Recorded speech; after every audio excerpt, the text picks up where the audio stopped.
On this episode of China Uncensored, wait, a story about Hong Kong that's actually hopeful?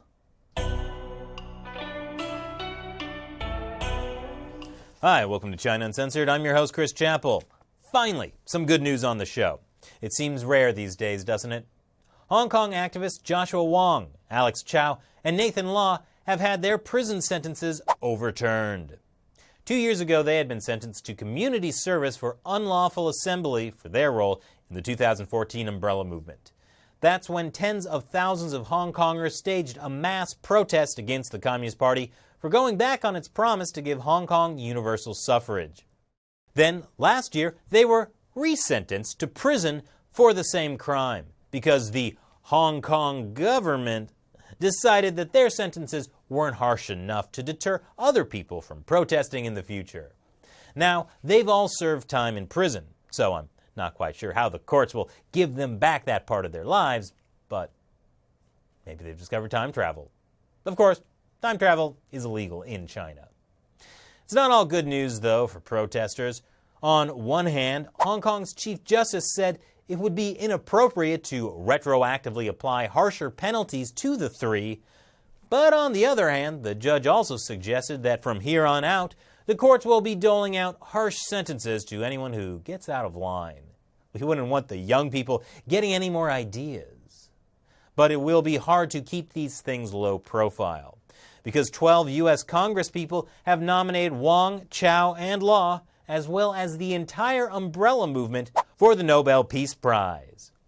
Led by Senator Marco Rubio and Congressman Chris Smith, the lawmakers praised the Hong Kong activists for boldly challenging the Chinese regime's erosion of the one country, two systems model, the model that was supposed to protect Hong Kong from the CCP.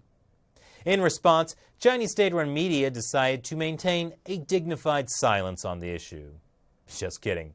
They called it ludicrous that they would nominate those dangerous rabble-rousers.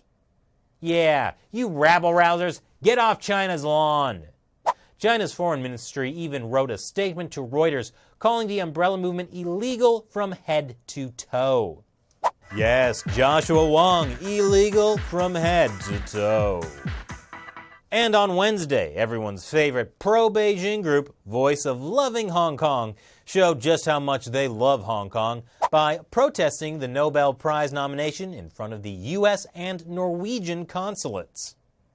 Now, at first you might think that's a dumb place to protest. The government of Norway does not have a say in who wins the Nobel Prize, even though the Nobel organization is headquartered in Norway.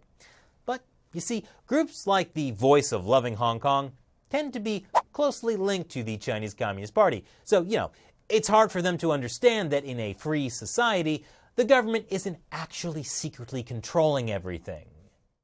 So what do you think? Leave your comments below. Thanks for watching this episode of China Uncensored. Once again, I'm your host, Chris Chappell. See you next time. Hey, did you know I was there for the umbrella movement in 2014? If you head over to our website, ChinaUncensored.tv, you can see all the cool adventures Matt, Shelley, and I have had making China Uncensored. So grab your favorite umbrella and head over to ChinaUncensored.tv.